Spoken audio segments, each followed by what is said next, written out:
Bhagavad Gita is a beautiful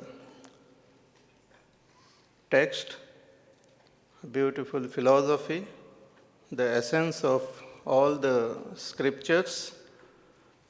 Study of this Bhagavad Gita will make our life complete.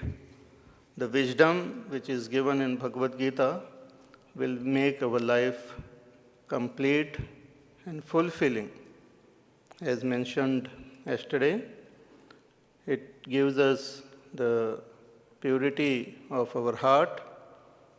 It gives us a sublime wisdom of oneness, and also it makes all our action more efficient.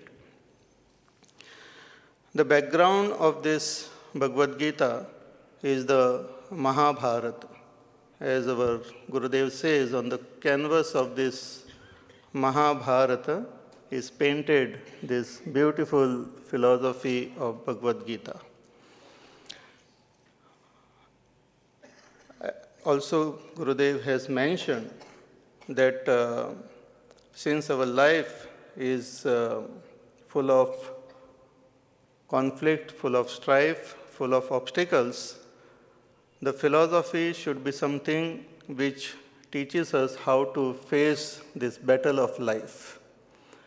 So it is an appropriate canvas to teach this sublime philosophy. Sometimes it becomes easier to go in the Himalayas, to sit in a cave or in a very secluded place and to meditate, to contemplate on the higher truth.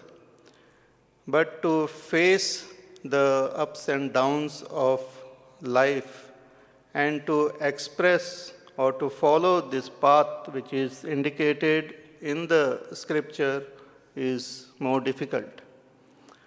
But it's not impossible. So Bhagavad Gita teaches us a technique by which we can follow this path. It is not just a utopian idea. We can follow this path or the Geeta way of life while living in our day-to-day world. Therefore, the background of Mahabharata is there. But a little bit story of Mahabharata, just to get the picture clear. Mahabharata is one of the most wonderful epic. It's the largest epic in the world. About 1 lakh shlokas are there in Mahabharata. It is composed by Ved-Vyas-ji, but actually the writing was done by Lord Ganesha himself. Because when Ved-Vyas-ji thought of this entire Mahabharata, he wanted to write this history for everyone who will come later on to remember and learn from it. Not only the history, but also the teaching which was available during that time. He wanted to put it into writing and wanted you can say a stenographer. And he requested Lord Ganesha to be the stenographer. Lord Ganesha accepted. He said, yes, I will write, but on one condition, that you should continuously dictate, should not stop. If you stop in between, then I will just leave my pen there and go away. Ved-Vyas-ji agreed, but he also laid one condition. He said that you don't write unless you understand it. Not like our notes sometimes. You understand what I am saying and then you write. So there are all that is said in Mahabharata is understood and is accepted by Lord Ganesh, who is the god of knowledge and wisdom. Also, there are some complex passages in Mahabharata wherein Ved-Vyas-ji got some time to think about what else to convey. He got some time because even Ganesha stopped and wondered what is the real meaning behind this shloka, and he got some time. Mahabharata is also considered as Pancham Veda. Veda means knowledge. Mahabharata is a book of knowledge. It's an encyclopedia. It is not only the history of Pandavas and Kauravas and their war, but it also talks about the various philosophy. It talks about the worldly things also, about Rajaniti, how to rule a kingdom, how to be a good leader. Beautiful passages are there wherein Bhishma Pitamaha, Vidur, and other great thinkers, they convey beautiful messages. Mahabharata also talks about the world of science, of literature, of economics, of astronomy, astrology. So many things are there. Therefore, it is said, some thinker has said about Mahabharata, that what is in Mahabharata is there in this world, and what is not in Mahabharata is not there anywhere. Everything about even human psychology is depicted in Mahabharata. See, when we read Ramayana, we come to know what is the adarsha, ideal way of living.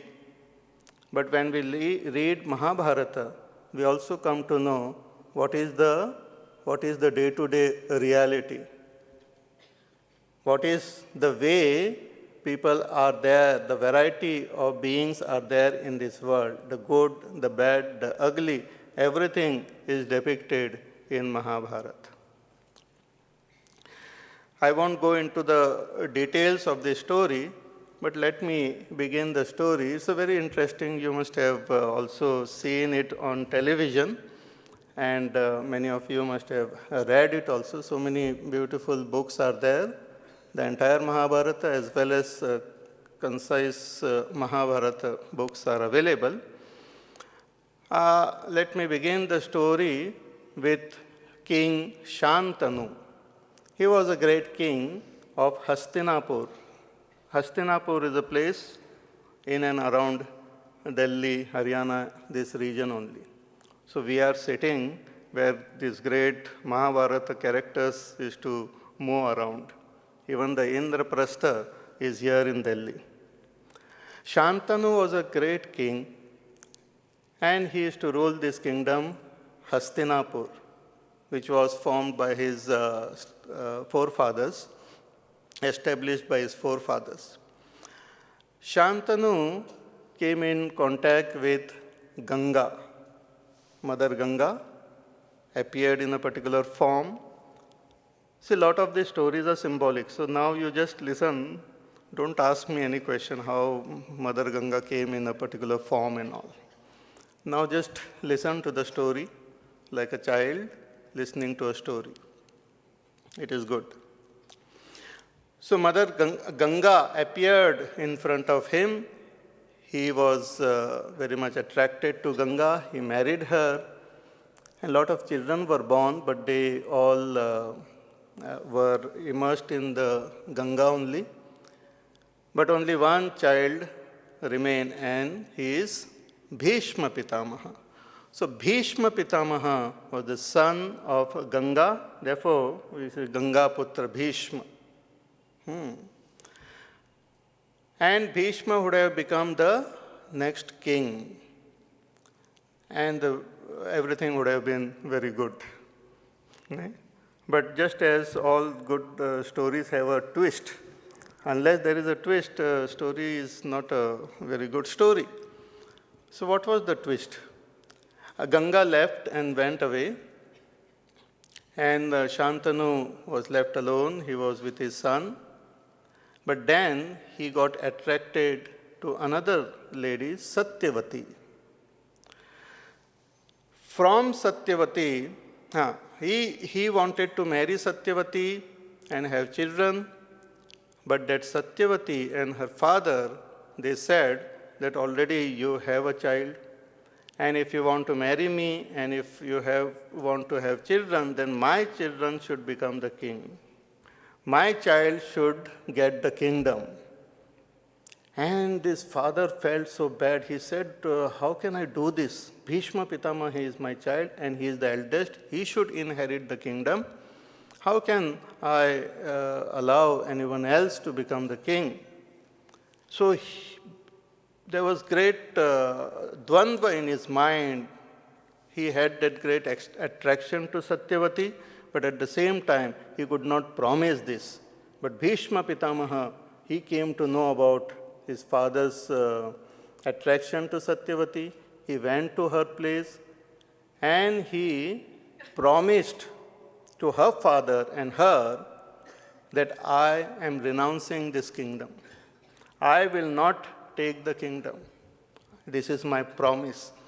Bhishma Pitamaha is known for his promise, for his vows. And that is one of the most important phenomena of our culture, Hinduism. Even in Ramayana, they give a lot of importance to promise. That whatever word you give should be kept. Like in Ramayana, it is that famous sentence is there, Raghukula Reet Sada Chali Aayi, Prana Jai Par Vachana Na Jai. That vachan, if I say something, then I should keep my promise. And because of this, only this Mahabharata war had to be fought, because somebody did not keep his promise. We will see who that somebody is. So Bhishma Pitamaha took a vow that I will not take the kingdom. But then the father said and Satyavati said that, oh, you might not take the kingdom, but later on you will get married and your children will inherit the kingdom. That time he took another vow, very powerful. He said, I will not get married.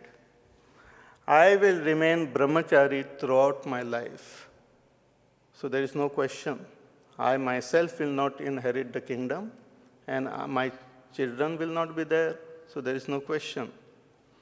This was a very powerful vow. And when he took this vow, even the gods were amazed. And from that time onwards, he was known as Bhishma. Bhishma means the one of terrible, like powerful. So when he took this vow, Satyavati got married to Shantanu, and two children were born, Chitrangada and Vichitravirya. Chitrangada was the eldest son. So after Shantanu passed away, Chitrangada became the king of Hastinapur. And Bhishma Pitamaha was all the time there as a guiding force, as a powerful protector and a very wise person with lot of great values which he is to follow in his life. But Chitrangada, he had a battle, and in that battle with some gods or someone, he passed away. So when Chitrangada died, Vichitravirya became the king. It's all about the king who inherited Hastinapur. I won't come down to the present, but we'll stop at that period itself. So Vichitravirya became the king, but he was young. So Bhishma Pitamaha, he ruled the kingdom on his behalf. He took care of everything, all the affairs. When this Vichitravirya was to get married, Bhishma Pitamaha himself, he went in search of a good bride for him. In one of the kingdom, there was what you call that swayamvar was happening. Just like you must have heard about Sitaji's swayamvar also. So in those days, swayamvar was the pratha, was the tradition. The girls had the choice to choose. Even now, I think they have.